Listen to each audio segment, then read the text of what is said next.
Yeah. But I think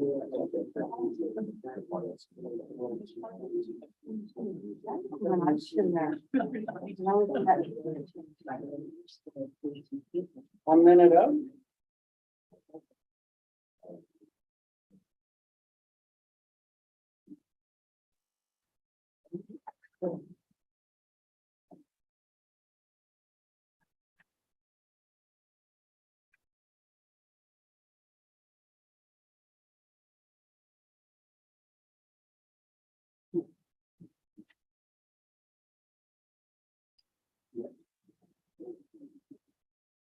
just let me know when you're live.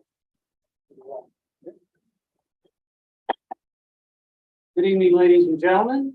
First of all, I'd just like to acknowledge our gathering this evening on the traditional territory of the Subatz people, who have been stewards of these lands for millennia, and we thank them for the opportunity to share the land with us. First of all, we're going to go into the public hearing, and I will give some opening remarks as to the process for the public hearing. It's been called to deal with bylaw amendments to the official community plan, bylaw 1022-2019, and the zoning bylaw number 935-2013. As per the requirements of the Local Government Act, the public will have an opportunity to provide input on the proposed amended bylaws number 1079-2022, 1080-2022, and 1081-2022. So for the sake of order, we just have to establish some ground rules for the public hearing, and they are applicable to both bylaws as we move this public hearing forward. And those are as follows. Each member of the public will have 3 minutes to speak on each of the bylaws as they are presented. The input should be strictly on the bylaw that is the subject of the public hearing. And I'll say that again. It's only on the bylaw that is subject to the public hearing. If time permits, you may take your turn to speak again after all members of the public have spoken. There will be no heckling or booing, and I'm sure there won't be, but I have to say that anyway, or applause during the proceedings. We'll have an atmosphere which allows everyone an opportunity to express their views without feeling intimidated. This would allow this public hearing process to move smoothly and quickly. Before speaking, I would ask that you state your full name and your address, just for the public record. And as stated earlier, your input must deal strictly with the contents of the bylaw. No deviation will be permitted by the chair. There will be no debate permitted, please. And council members, you may ask questions for clarification of input being provided. Any questions from the public on the process or council members? Down there. So with the first public hearing amendment bylaw, I must declare a conflict as I am a member of the Cowichan Lake Elder Care Society. So the remaining members will have a chair preside over that bylaw. I will return for the second one and resume the chair at that time. So as a member of the Cowichan Lake Elder Care Society, I will declare a conflict on the rezoning application for the public hearing. And I will do it as well.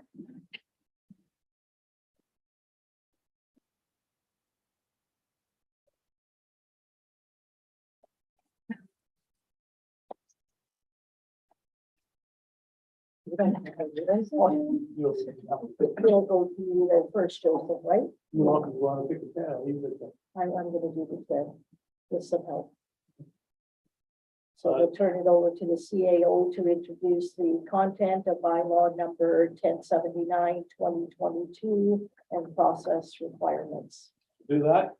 Zoning amendment bylaw 1079-2022 intends to amend the zoning of certain properties from R7 multi-unit residential to P1 public use. The application for the zoning change was initiated by the Cowichan Lake Elder Care Society. The zoning proposal as contained in the amending bylaw is intended to rezone 3 lots, namely Lot B, Plan VIP 73709, Lot 6, Block 6, Plan VIP 1231, and Lot 6, Block 6, Plan VIP 1231 to the public use zone. The rezoning is necessary because the current zoning for the parcel is R7, multi-unit residential, which does not permit senior citizen housing. The appropriate zone district is P1, public use, which permits senior citizen housing as well as senior care facilities.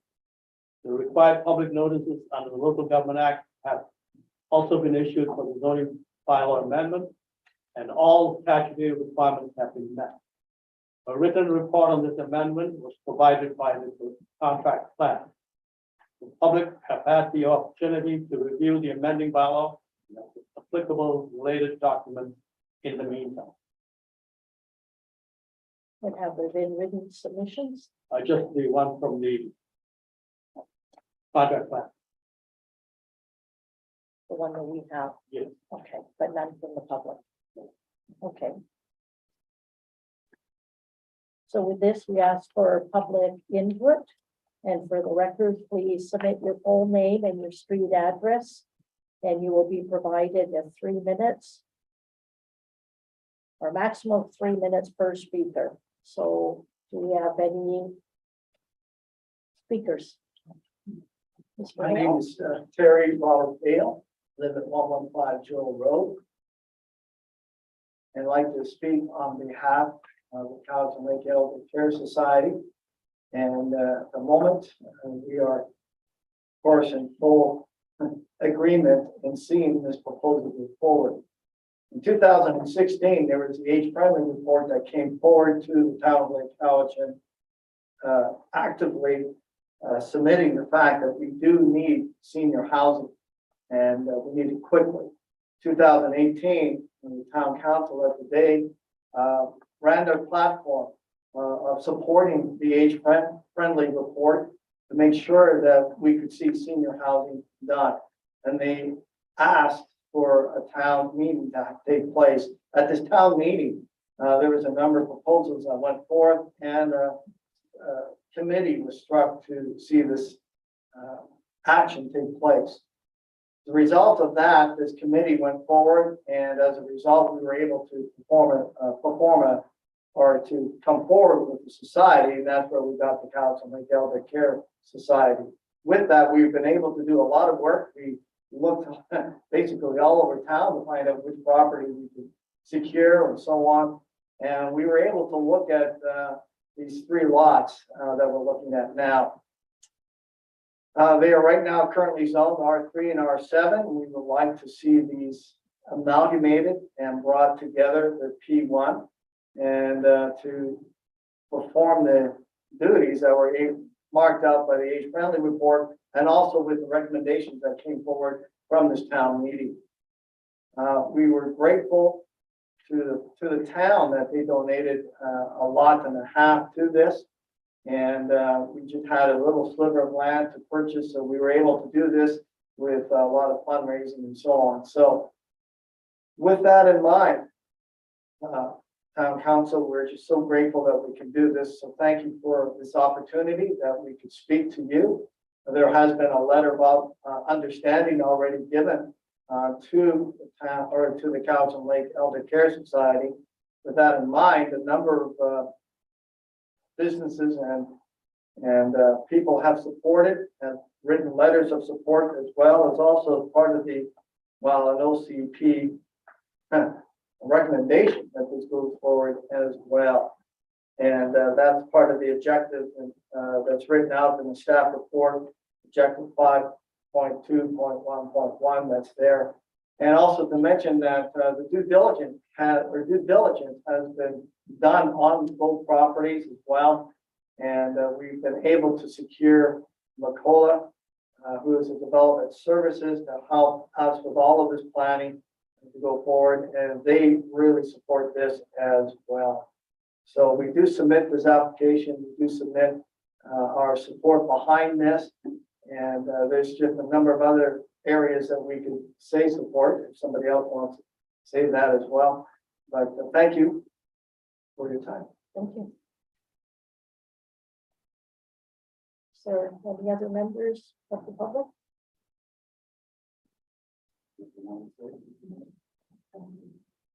Do any members of council have any questions to ask? No, none. So seeing that, this will be the first call for public input. And we have a second call for public input. Third and final call for public input. So with this conclusion, there's no further submissions on this bylaw are permitted after the close of the public hearing. And can we ask for Councillor and Mayor to join us?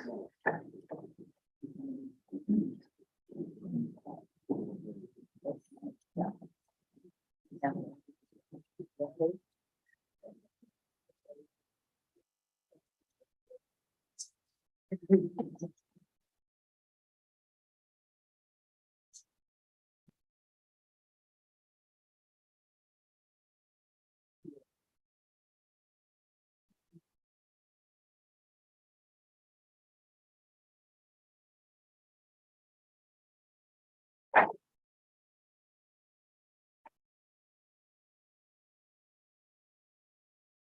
Thank you for whoever took over the chair of that. Appreciate that. And the same comments apply to the second bylaw as was read out before. Each member of the public will be given 10 minutes as per the instructions at the initial opening of the meeting. Mr. Fernandez, would you like to introduce the next bylaw, please? Good. Zoning amendment bylaw 1080-2022 intends to amend the zoning of lot 18 plan 8069 from R3 urban core to R6 small house zone. The application for the zoning change was initiated by the property owner. The required public notices under the Local Government Act have also been issued for the zoning bylaw amendment. And all statutory requirements have been met. A written report of this amendment was provided by the contract planner. And that's it. Been submitted to council and anyone who wants to see it. Several verbal inquiries have also been received by the close of the business day today. The public have had the opportunity to review the amending bylaw and applicable related documents in the meantime.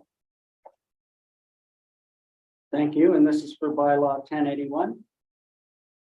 So 1080. 1080, thank you. Is the applicant present? Would you like to speak briefly, sir? Name and address if you don't mind. My name is Laurie LeBlanc, and I live at 521 Point Ideal Drive. Thank you. We've been, since I've retired from the ambulance service, we've been in the, I guess, doing small projects throughout this town over the past 15 years or so. And we know there's a big demand for small obtainable housing everywhere across Canada. And this seems to be a good fit where we could subdivide the current lot into 4 different lots, one with an existing house that we are currently in the process of renovating. And then do 3 small houses. And this is a picture of what our vision is for the area. We've done this, it's actually located at 77 Nelson Street in Lake Cowichan here. We were fortunate enough to be able to do this in the past, and we'd like to repeat it. Great. Is that everything? Thank you. Just geographically, whereabouts is? Oh, I'm sorry, we're, 163, Neva Road. And it's right at the corner of Neva and Oak Lane. And the plan would be, or our vision would be to have the driveway, the access to the buildings off of Oak Lane. Great, thank you very much. Just for clarity for everybody here, just to know that aside from the explanation in the bylaw, it doesn't really give us an idea of where that resides. So thank you for that clarification. Okay, so I will have a first call for public input. Verbal submissions are permitted during this time. If you have anything on this bylaw, please feel free.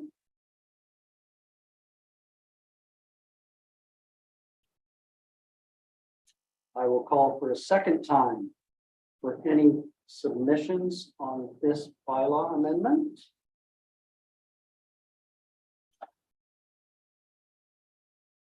Third and final time, any verbal submissions will be invited for this bylaw amendment. Looking to my fellow council mates, any questions or comments? Absolutely.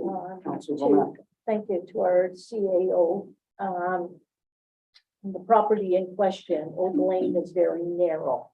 And so the fire department believes that there will be sufficient width in that laneway.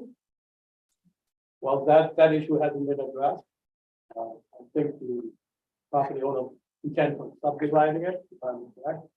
And so those are issues that we be addressed.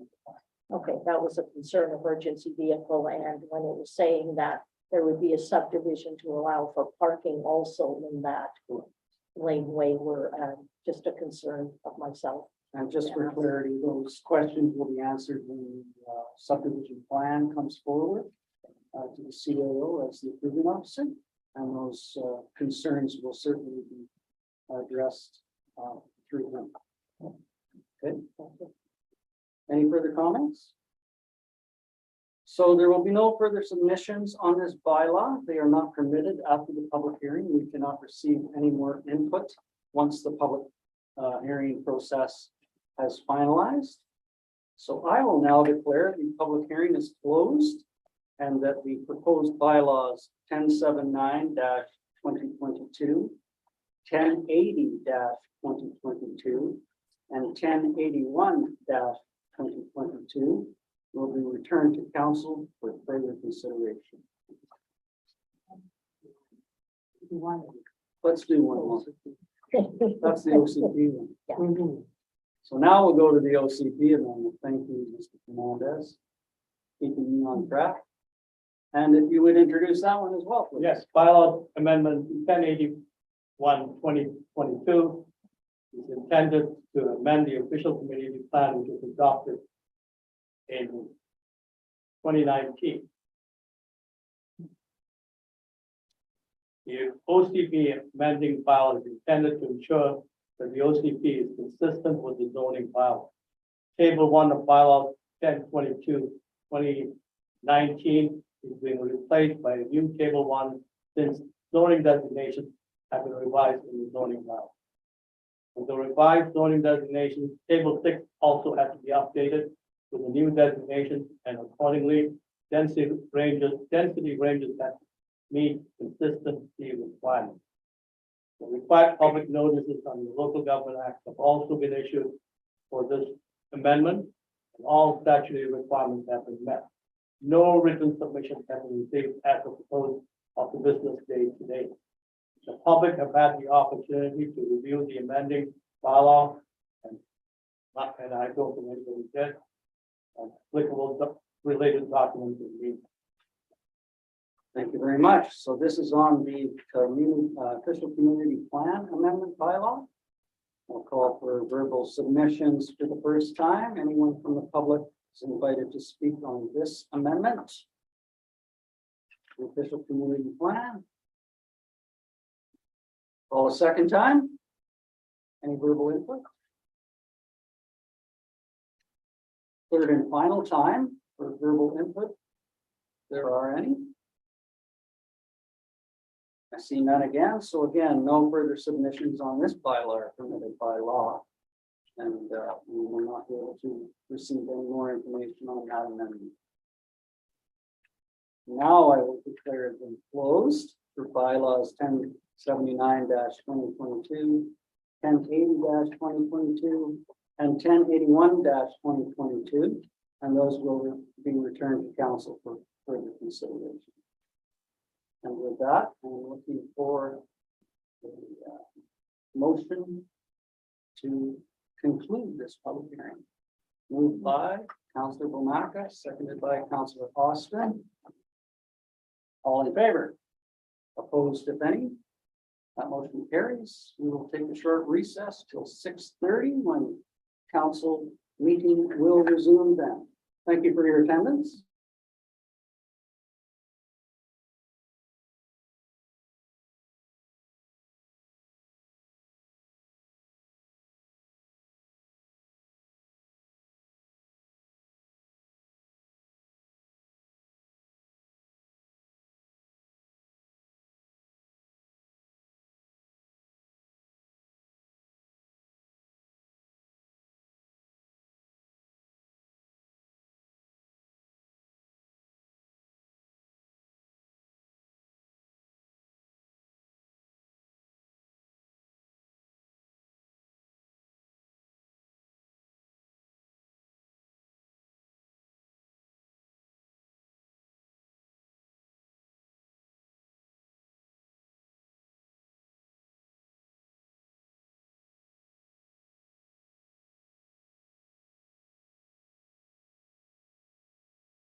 Excuse me, staff. Did we go home tonight? Did we be professional? Friday night's a party, remember? Party, we can do it all now. Taco roast. Sure. So let me know when we're live. Yes. We are live. Good evening, ladies and gentlemen. Once again, I would like to acknowledge our gathering this evening on the traditional unceded territory of the Sudas people, who have been stewards of these lands for millennia, and we thank them for the opportunity to reside as neighbors. I'm going to call this meeting to order and looking for an introduction of late items. Mr. Fernandez? Yes, just a staff report, staff report from select manager. Because we have a December 7th deadline for expression of interest, he basically present this to. Expression of interest, and he'll elaborate when the time comes. It's in the small report. There. Thank you very much. And I would also like to add, under new business, council support for myself to approach the other mayors of the region to approach the province on housing initiatives, moving forward, some opportunities that may reside within the new announcement made by Premier Eddie. So with that, looking for approval of the agenda, moved by Councillor Frisbee, seconded by Councillor Austin. All those in favor? Opposed, if any? And with that, I would like to welcome Councillor Frisbee to his first council meeting. There will be many more, and they won't be this well attended as the public hearing ones. Just for you. Congratulations and welcome to the table. Looking for approval of minutes from the regular meeting of council held October 25th, 2022, moved by Councillor Sandu, seconded by Councillor Frisbee. Any discussion on those? Corrections, clarifications? All those in favor? Opposed, if any? That motion carries. Thank you. And the minutes of the inaugural ceremony of council held November 1st, 2022. Moved by Councillor Sandu, seconded by Councillor Austin. Any omissions or corrections within those minutes? Seeing none, I'll call the question. All those in favor? Opposed, if any? That motion carries as well. Doubled up. Minutes of the inaugural meeting of council held November 1st, 2022. No, one is a ceremony. one Yes, is the amongst the appointments. Moved by Councillor. Seconded by Councillor Frisbee. All those in favor? Opposed, if any? That carries. Unlike the owl, I can't move my head all the way around. So I'm watching now. Any business arising or unfinished business? I see none on the agenda. No delegations or representations. We dealt with them in the public hearing process. We do have some action items under or information or consent items. Island Coastal Economic Trust, membership on ICE-T and Central South Island Regional Advisory Committee. As the mayor of the town of Lake Cowichan, I am the appointee for this group, and our first meeting will be this Friday in Nanaimo for orientation of new members and just an update on what ICE-T is all about. We have been fortunate to have some funding opportunities through Island Corridor Economic Trust. Subat Square was partially funded through that, and other opportunities throughout our municipality. There's also opportunities moving forward for perhaps some other grants that we may feel appropriate during future meetings. We can discuss that. So just so you're aware, I will be attending that this Friday. And we do have reports, committee of the whole report. This was chaired this month by Councillor Austin. It's on a rotating basis. So I will call on Councillor Austin for those minutes, please, and recommendations. I'd like to move the minutes of the committee of the whole held electronically on 38 King George Street, Lake Howard, on Tuesday, November 8th, with the following recommendation. That the committee recommend the staff be directed to address the safety concerns and unsightly condition of the old gas station located at 63 Cowichan Lake Road. That the committee recommend that approval be given for those members of council who wish to attend the Local Government Leadership Academy Conference to be held February 15th to 17th in Nanaimo, BC.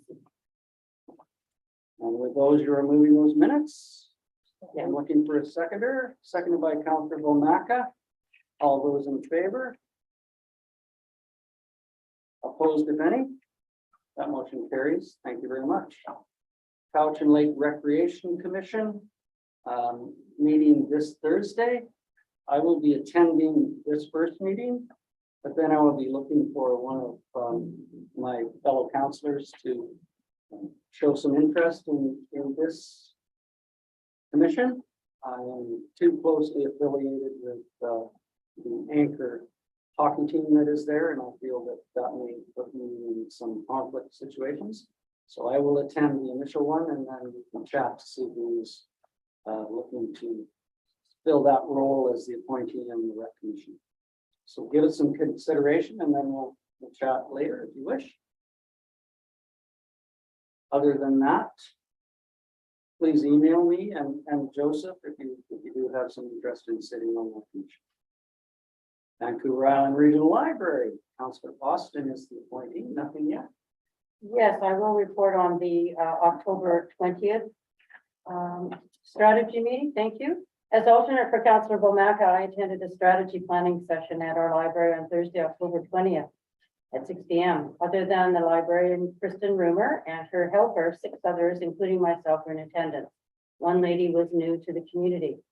The agenda included vision, mission, values, priorities, and action with goals, operating values, overview, and review. Several items were discussed, including diverse voices, racial equality, collaboration, openness, intellectual freedom, non-restricted space for everyone and every age.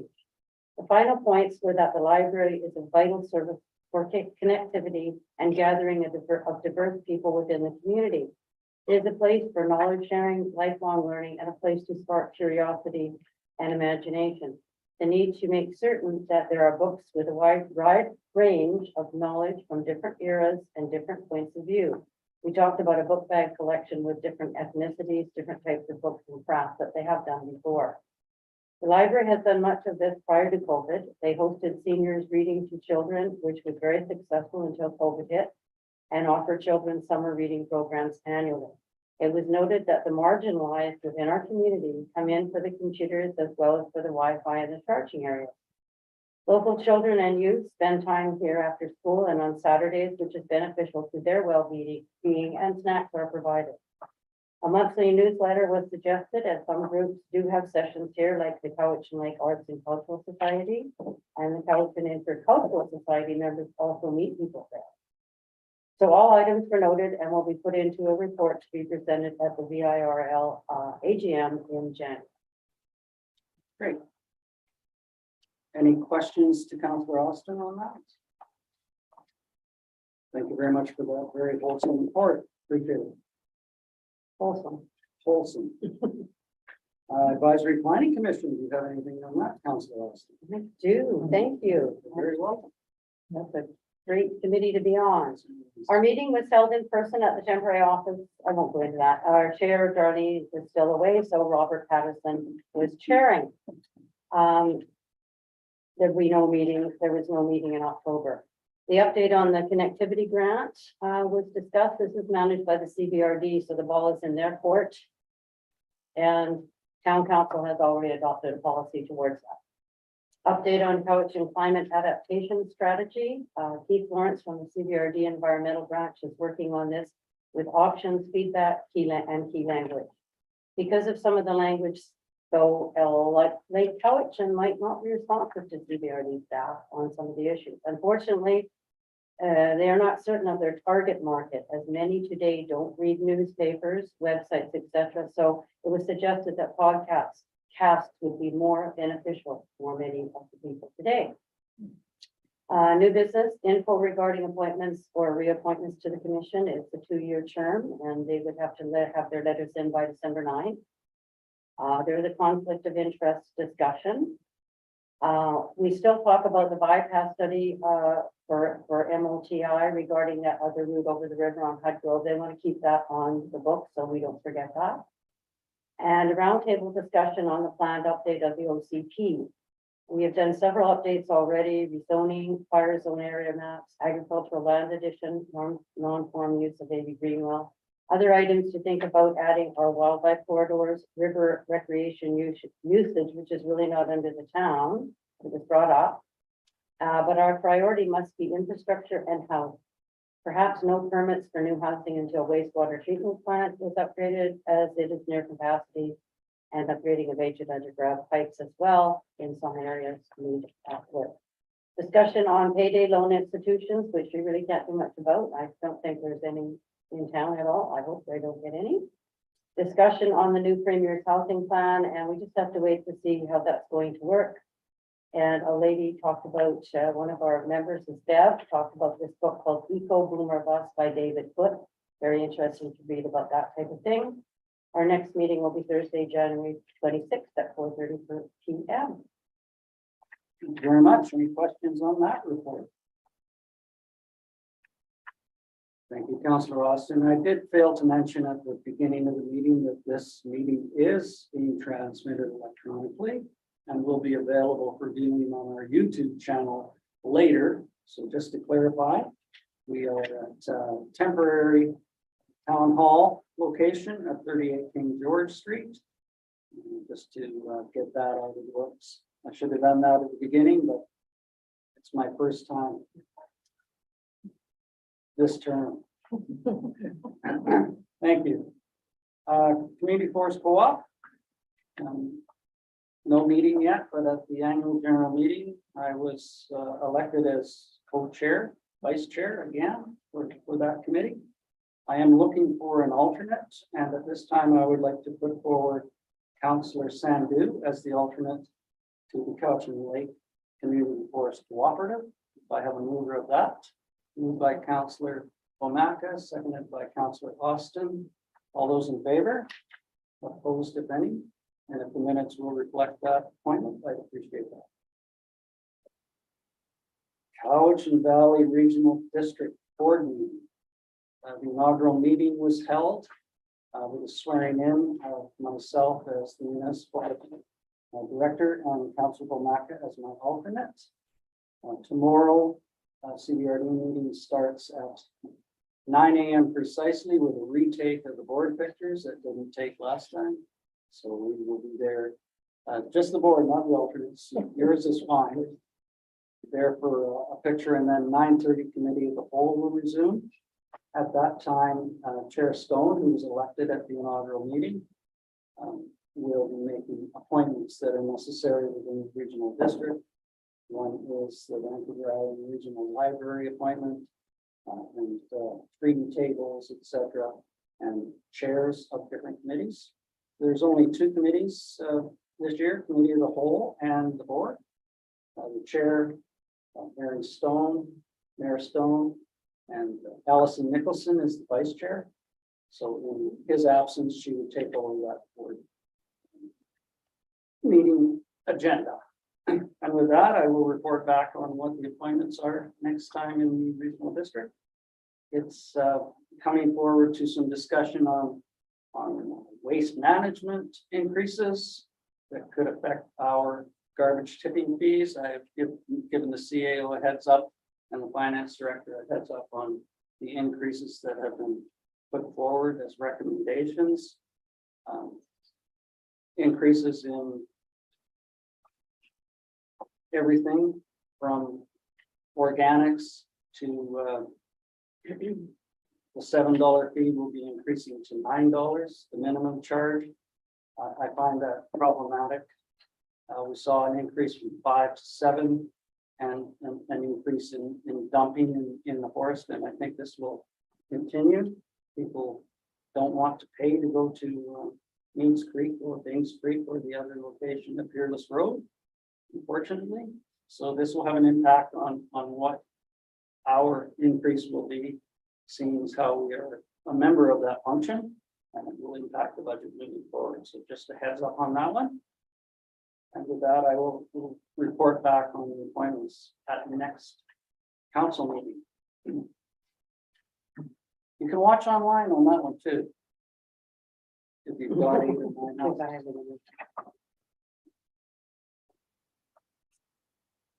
So I'm looking at the Cowichan Outreach Team.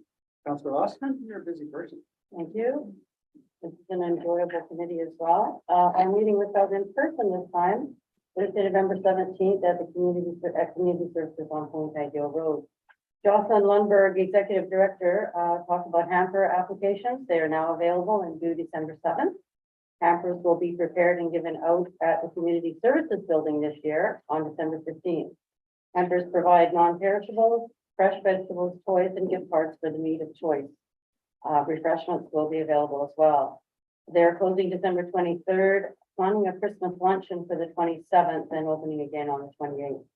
More workshops and information sessions are coming as well, and they still provide the youth drop-ins on Tuesdays and Wednesdays after school, and a lot of the other things that they've been doing for many years now. Cameron Brown is their community liaison. He talked about the Monday, Wednesday fresh market still going.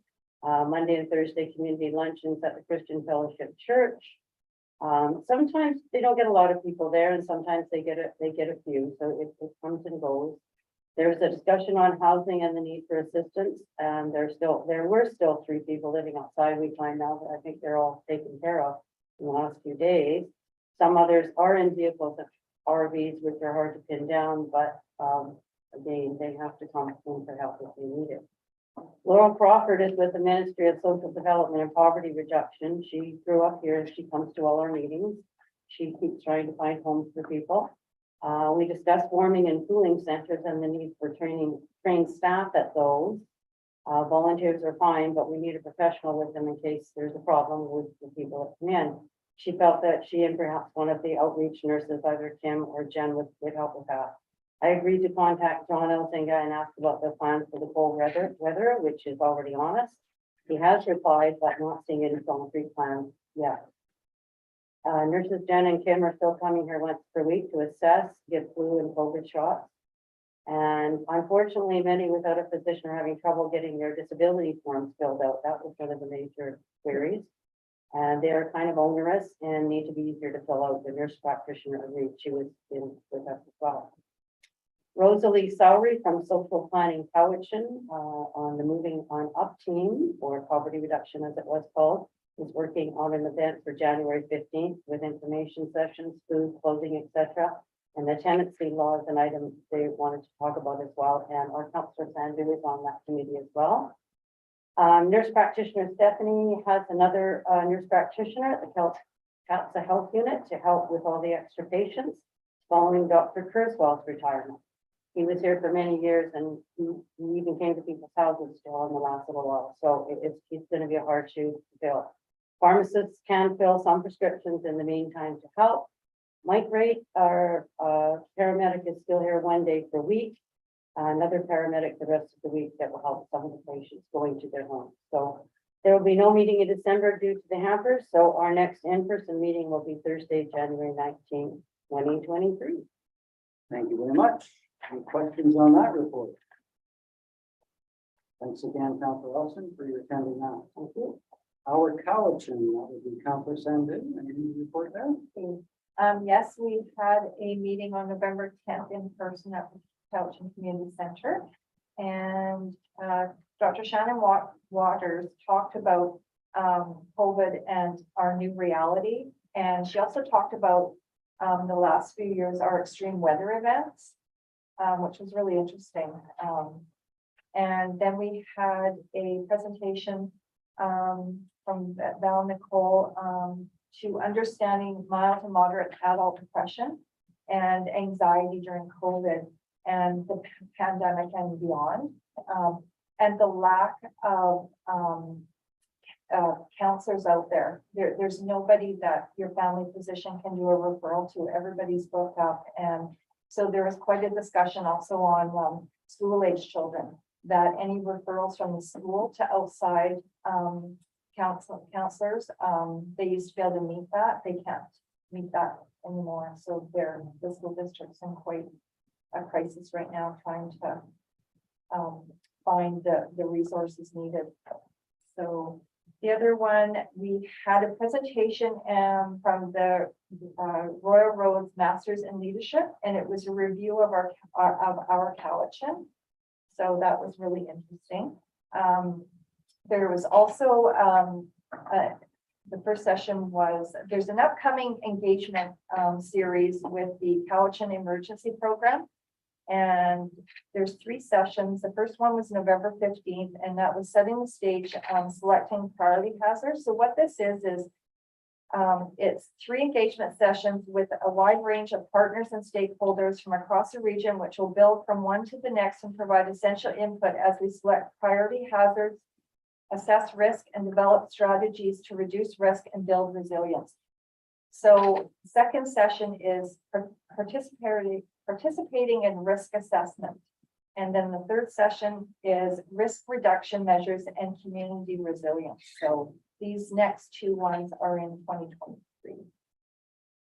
And our next meeting is in January. Thank you very much. Any questions on that? Thanks for your attendance there. Cowichan Watershed Board, and I'll stay with you, Councillor Sandu. Thank you. So our next meeting is this Monday coming up, November 28th in Duncan. We received a request from the Federal Honorable Minister Budi Hutchins. She's the Local Economic Development Minister. She's interested in the Cowichan Watershed Board, and we're well known across Canada. And so they have serious watershed issues in her home riding in Newfoundland. So she is coming on Saturday. And so I will attend as a co-chair of the Watershed Society. And we're meeting at the estuary. So, Great. Yes, it is world renowned in Cowichan Watershed Board, and the governance model that is presented there between the First Nation and helping all regional districts moving forward. And with implementation within the Pope's Isle watershed, Yeah. piggybacking on that as well, trying to accommodate some ideas on how to manage that weird river system, water system. So very important. and we're looking in January to actually have a visit with the Premier coming to do a tour of the Weir. So I'll let you know as soon as that's complete. I'm just piggybacking on that. Last Friday was a facility tour for regional directors, and one of the stops in the West End here was the Weir. So everybody got a chance to go and have a look and a discussion on what is coming forward in that project. It was very eye-opening for the new members to see how long this has been going on and the impacts of the Weir on the Cowichan watershed.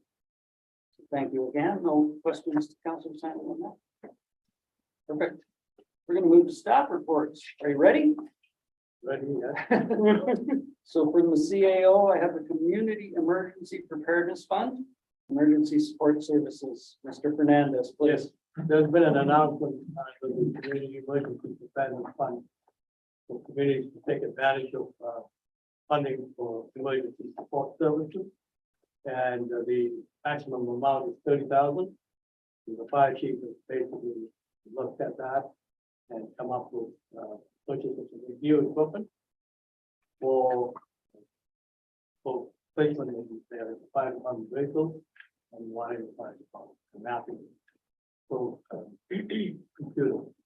So that's why there was the request here for the council. Motion to accept that. So there is a motion there, moved by Councillor Sandu, seconded by Councillor Bomaka. Any questions or comments on that? If I may, would this be an opportunity to fulfill some of the emergency operations center requirements as well? Well, we could, but I think we've got one application here for that. thing. We've got an application for the generator, so we use the hall. So when we made the application, the maximum was 25,000. So there's gonna be a possibility on that, but I don't think we can look back and say, no, we're not gonna do it. We've got an extension on it, but we've got to be fairly strong. And just to follow up, if I may, are there any deficiencies in the equipment that is required within the EOC currently that may be accommodated in a future grant? We could, yes. And that's, we would need some new laptops. Issues like that, which will be addressed as grants become available. Perhaps Councillor Sandu has a question? I just had a question and a comment. So this is for emergencies. So we could have an emergency tonight, or we could have an emergency next week. So with equipment needed, is there any high priority equipment that's needed that we shouldn't be waiting for a grant? Well, there's probably a whole bunch of it. Other communities have the same demands, whether we purchase that just to have it maybe not activated, or not make it upset. So we can review that. We'll come back.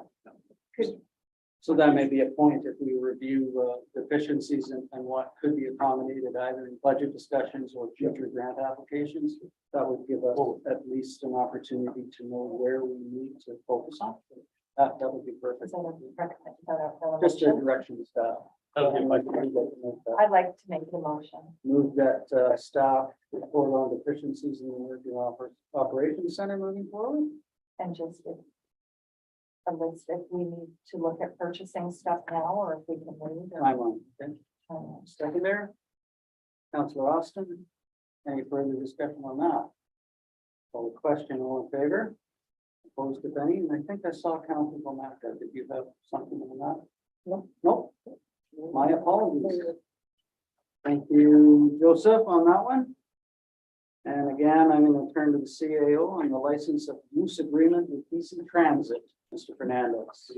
Fire department had come to council looking for a development variance quite a while back, and in the meantime, they began to, after the approval was given for the development variance, they went ahead with the construction, and as they were, and this was effectively plus 10 that was already there, so they thought they would accommodate that and so they're going to overhang. And in the meantime, the fire chief saw an opportunity of getting maybe project to DC Transit, if they would fund that portion. But they came back and said they would fund the building to a certain amount. And we've been back and forth on this issue for some time. DC Transit was stopped.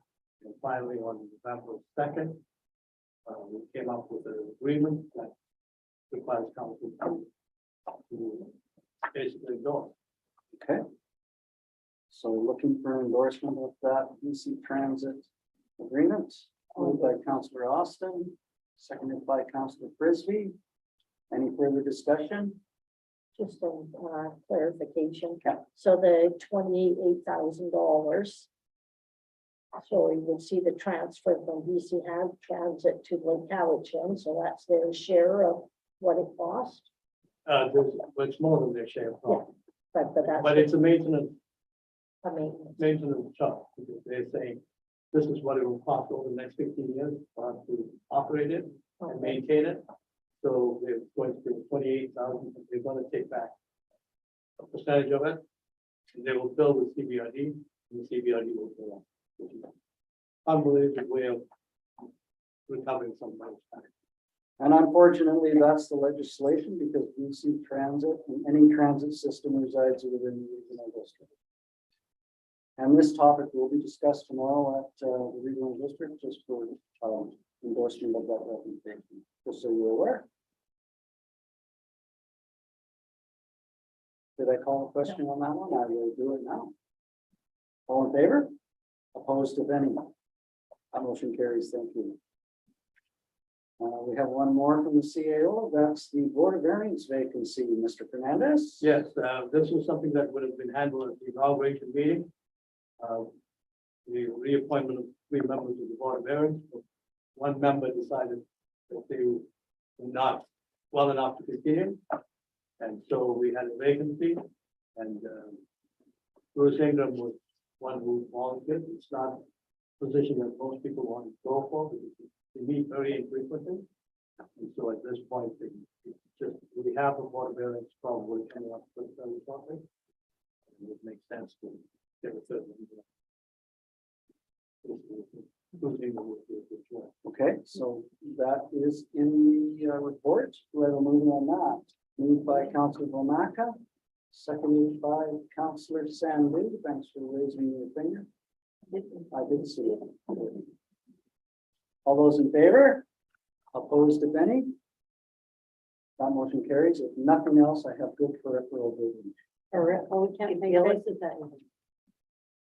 And now we move on to the contract planner, and this is for the amending zoning bylaw 163 Neva Road, legal description of lot 18, section 6, Renton District, situated in Calton Lake District, Plan 8069. Joseph? Yeah, basically, I think this was discussed at the public hearing earlier today. And in the case of this recommendation, the department planning recommended approval of it. It doesn't have to be dealt with in this case. When you get to the bylaw portion. So this is just for information. moving Information forward for for two that items. bylaw decision. Okay, that's perfect. Just move receipt. Thank you. Mr. Sandin. Now, the next one is another one that I'm gonna have to remove myself from as a member of the Cowichan Lake Elder Care Society. There's too many flex. I will have to remove myself from this discussion as well. I will.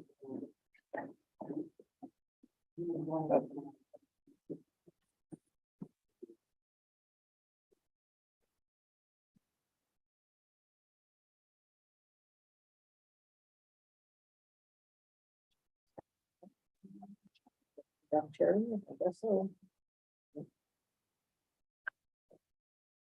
Find it on here. Staff That was report, one. Yeah. Number 5.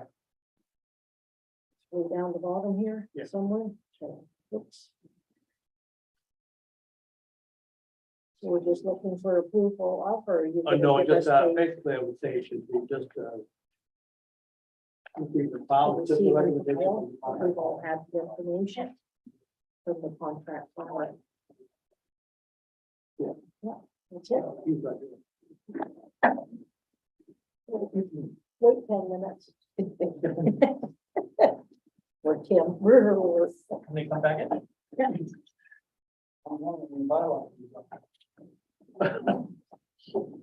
Revolving door, isn't it? Where are your letters? Well, fortunately, it's not for phone. No, it's not.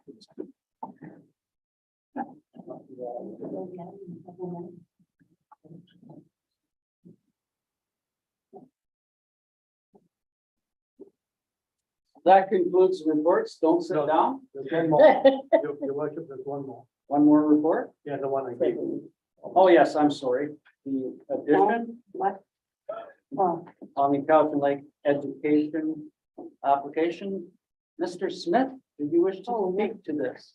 Yes, just briefly, my colleague actually beside me brought to my attention a grant that has come out in the province of Columbia.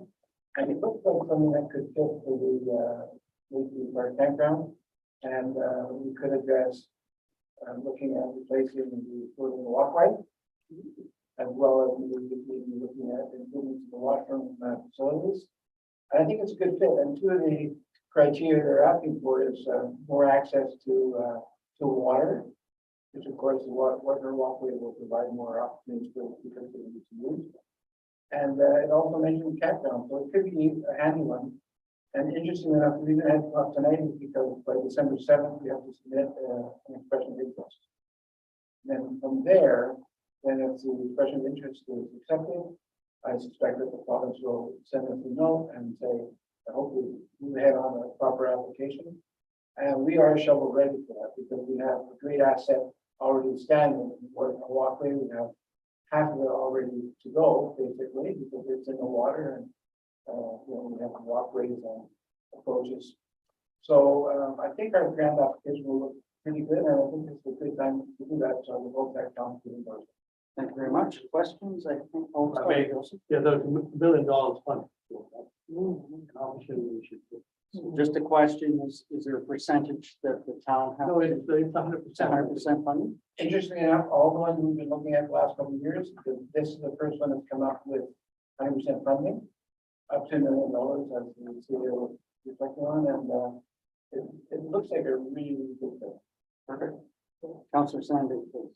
Just a question, regarding, handicap accessibility at the beach, at the boat ramp. There's a lot of other municipalities that are starting to turn that into, there's this type of mat you can buy.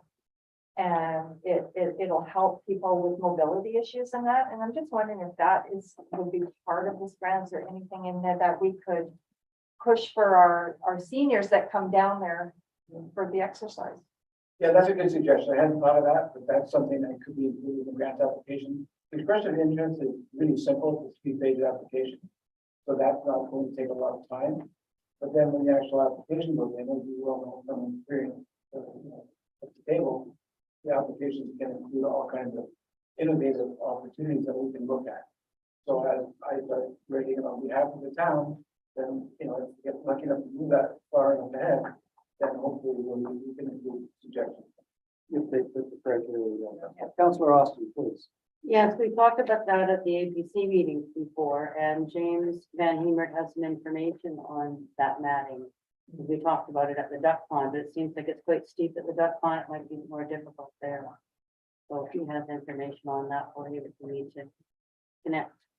Okay, any further questions? Councillor Bowman. Just a question would it be beneficial for us to have a letter of support from our local First Nations? There's no question about that. Those are the kind of criteria that we have to follow.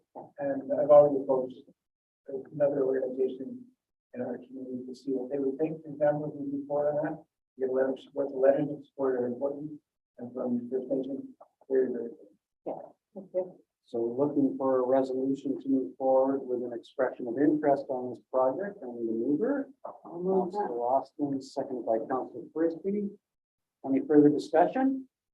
Seeing none, that motion carries. Thank you for bringing that forward. Now we can move on to bylaws, and again, the 10/79/2022. That is the Cowichan Lake Elder Care Society, which I'm a member of, as is Councillor Austin. We will remove ourselves from this discussion again.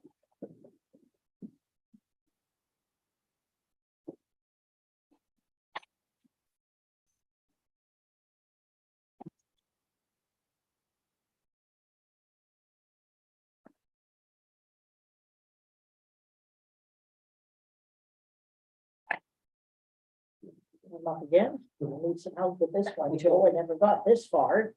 So we're looking to, are you gonna read this? I portion? can. Well, this is to do with the zoning bylaw amendment 10/79/2022, which was the subject of the hearing earlier. And actually we had one input, I believe, and an input from the contract planner. It's dealing with the zoning proposal, which is had to rezone 3 lots from R7 to P1. So it's here for the reading. So moved by Councillor Sandu, seconded by Councillor Frisbee. So it's all in favor, so it's third reading. And then you can also, if you want to, reconsider and adopt it. So I want to repeat what it said. So we're looking to reconsider and adopt the town of Lake Cowichan zoning amendment bylaw number 10/79/2022 that arose previously tonight. Looking for a mover. Councillor Frisbee, seconded by Councillor Sandu, all in favor, unanimous. adapted.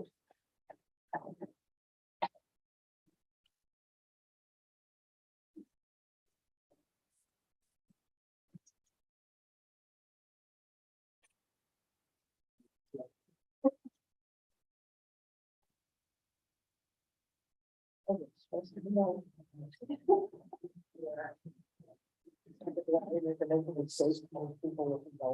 It's certainly problematic when the mayor and the deputy are having to step out of work Yes.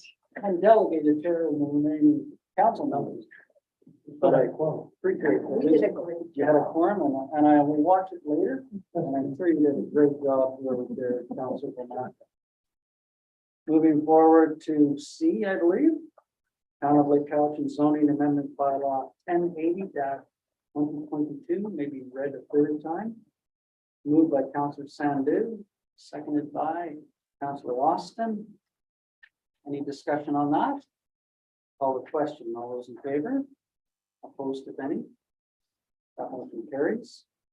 And now 1080-2022 may be reconsidered and adopted. Moved by Councillor Sandu, seconded by Councillor Frisbee. Further discussion on that bylaw? Seeing none. Call the question. All those in favor? Opposed, if any? That motion carries. Next, the Town of Lake Cowichan official community plan amendment bylaw 1081-2022 may be read the third time. Moved by Councillor Austin, seconded by Councillor Bomaka. Delayed raising of your hand, but I saw it was coming. I did. I know. He's on my finger. She's drinking her nose. Here, so any discussion on that? Seeing none, I'll call the question. All those in favor? Opposed, if any? That motion carries. You've got to be very careful, just like it's in here at an auctions. Raise your hand, you are bidding. Also, under F, we've got the Town of Lake Cowichan official community plan amendment bylaw 1081-2022 may be reconsidered and adopted. Councillor Sandu moves. Councillor Bomaka seconds. Further discussion? This is the one that's the. The This is the whole, the whole official community bylaw. the wording. Okay, thank you. Just the amendments and uses, etc. That's why you're still here. Yes, it's the whole community. Our guiding document for future growth. Call the question. All those in favor? Opposed, if any? That motion carried. Under new business, we have a couple of items. A Federation of Canadian Municipalities Annual Conference. We did do a draw to see if any members wish to go to the upcoming federal Canadian municipality trade show and conference. The first one out was Councillor Sandu, and that would be in Toronto. The second one out would be Councillor Frisbee, and that would be in Calgary. The third one out was Councillor Austin in Ottawa. And the last but not least out was Councillor Bomaka, and that location is to be announced. So this is just if you wish to attend FCM. If you feel that it is not a worthy conference to attend, if you have in the past not gotten what you feel you get from other local conferences out of it, you can certainly choose not to attend. But this is just to afford the opportunity of members of council to attend in that draw system. So what I would need is a motion that one councillor and the mayor attend FCMs as announced. Moved by Councillor Sandu, seconded by Councillor Austin. And these are not written in stone. If you wish to arm wrestle, you wish to take your council member and ask for perhaps another location, if you have other duties that you are obliged to, whether it's deputy mayor duties or other duties that you feel you would not be able to accommodate a June traveling date. And again, you do not have to attend if you don't feel that it's a Councillor Ross. I just want to ask a question. Can we meet with ministers when we're in these places? We do with UBCM, and that's why I thought Ottawa would be good because they're there, some of them. Can we ask to meet with the Minister of Housing and the minister that handles health and the issues that we have in our communities now? I think it's a little different format than the provincial ministers' meetings, but I'm not positive if there is an opportunity to meet in a ministerial approach. There are opportunities in networking, et cetera, that would allow you to see those members of parliament in that role and discuss it informally.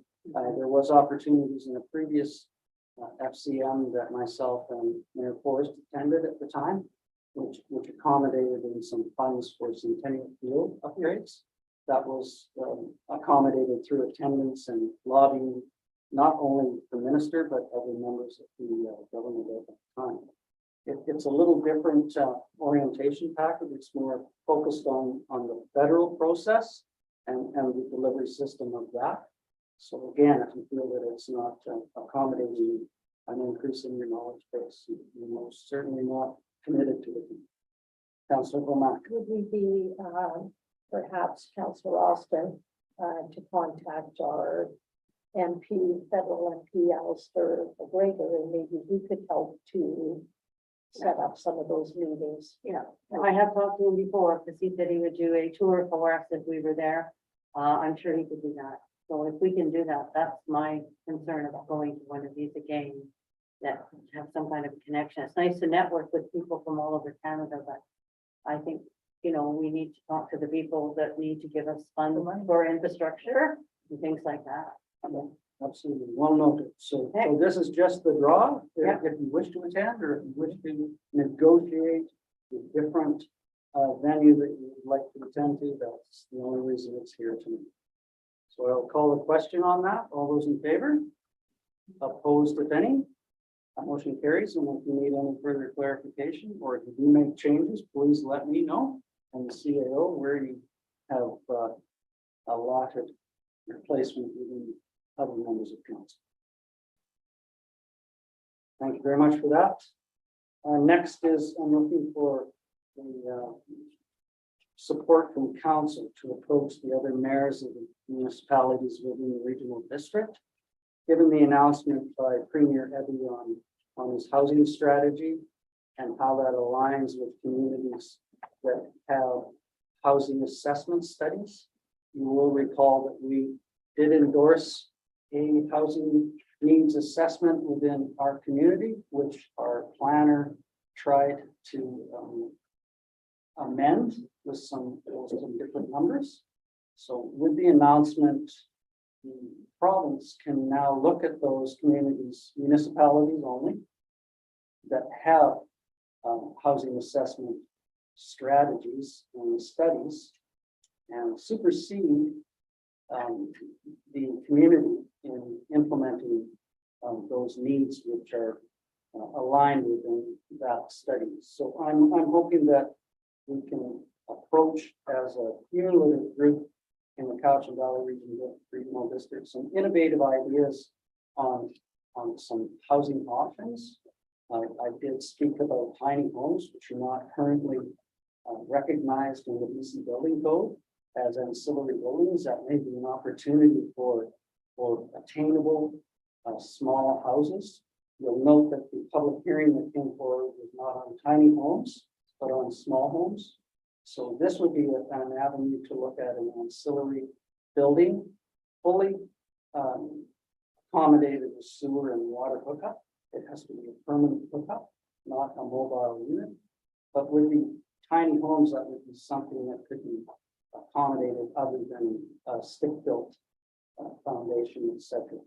That could be far more economical in some aspects. A lot of our zoning now allows for secondary suites and ancillary buildings. So this would be another option if instead of stick-built. I've had initial discussions with some of the mayors as to the idea moving forward on approaching the province on that. And I've had good uptake from all of them, but I would like a formal support from council on moving forward with that. I think it's appropriate that I share my ideas with fellow members who have not blindsided that moving forward. All I'm looking for is support and just if you feel it's appropriate. Moved by Councillor Sandu, seconded by Councillor Bomaka. Any further discussion or questions? Question in that, new report, the one that we got about, I thought his name was Evie, but Evie? Evie. Yeah, is there gonna be any, money? coming with Well, the that? regulations have not been outlined yet, so this was just the announcement on moving forward on the strategy. The regulations will be rolled out in the next months or for a few months. This has been a while in the making, and just announced this week. So until those regulations and jurisdictional authorities come down through the province, we're still wondering exactly what comes forward. But the main focus is on municipalities that already have housing needs assessments, not regional districts, even though those did reside in that study. And we identified whether it was electoral area E, F, or I on some of the needs in their communities. They're just focusing on municipalities at the moment. Especially those areas that do have speculation tax.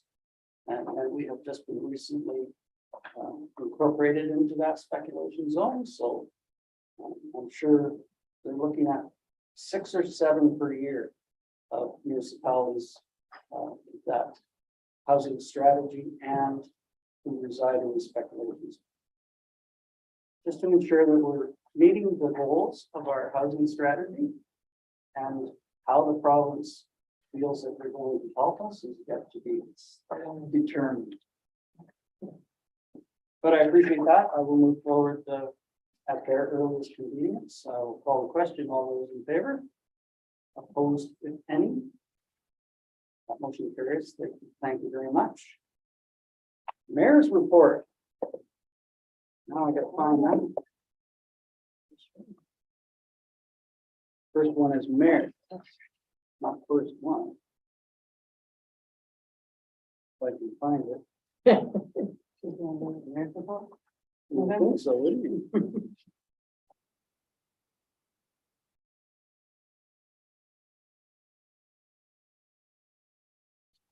I probably didn't say that. Make something up that we- I will. So moving forward, first of all, I just want to thank all members of council again for putting their names forward. And for those who were not successful, I want to thank them also for putting their names forward to serve their communities. I think we are in a very good position, given some of the decisions that have been made by previous councils. Moving forward, we can implement some of those decisions that were made that have not been incorporated into our strategic plan and our official community plan moving forward. In the new year, I would like to move into a quarterly mayor's report.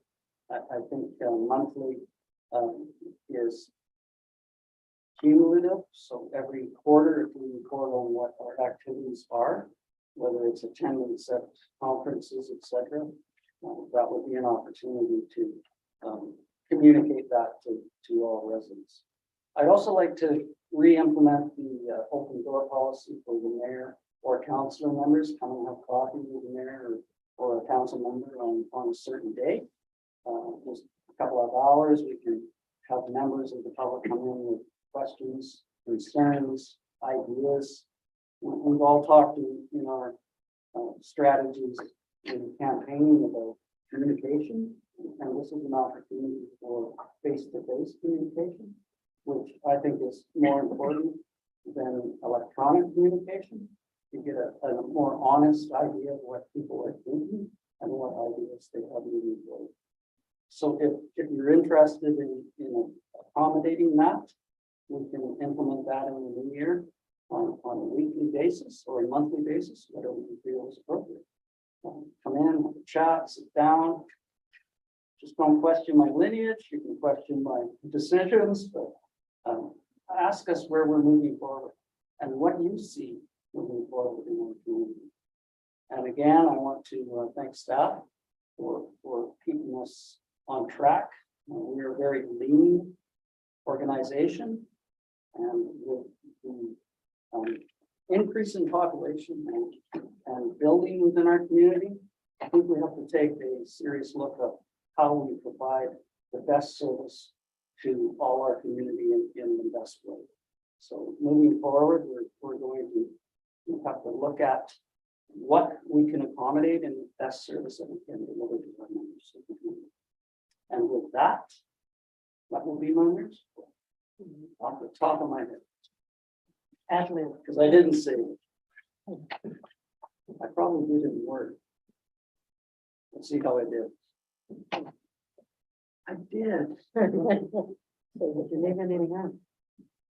Legislation is just all the training that we've done. That's a great way for us as returning members to be reaffirmed as to what our duties are. And for our new member, a very intense learning curve, a week of lots of input.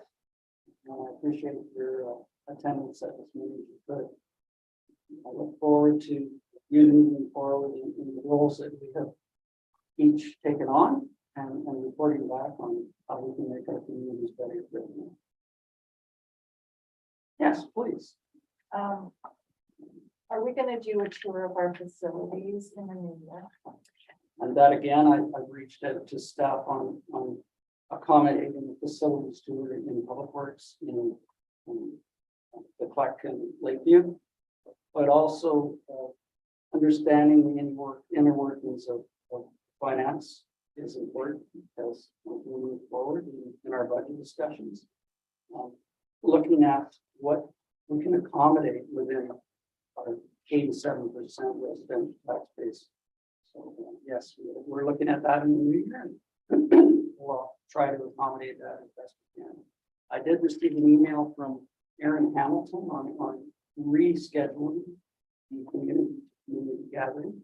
He's looking at December, an evening one between 5 and 7. So I will send an email out seeing what your availability is to that. And we can get that moving forward as soon as possible. The first one will be a fairly informal one, and then we'll move forward and some further discussions on how we can collaborate together in the region as well. Thank you for that. Anything else? And with that, we'll move to question period. It's a maximum of 3 minutes per speaker and 15 minutes total. And they're limited to the items on the agenda. And I got 12 of them. Your questions may be phoned in to 250-749-6681, extension 108, or you can email them to general@lakecowichan.ca. Phone number 250-749-6681, extension 108, or email to general@lakecowichan.ca. We'll take a 3-minute break so I can hear my bill.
Yes.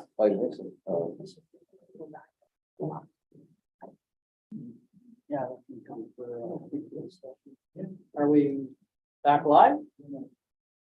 So welcome back.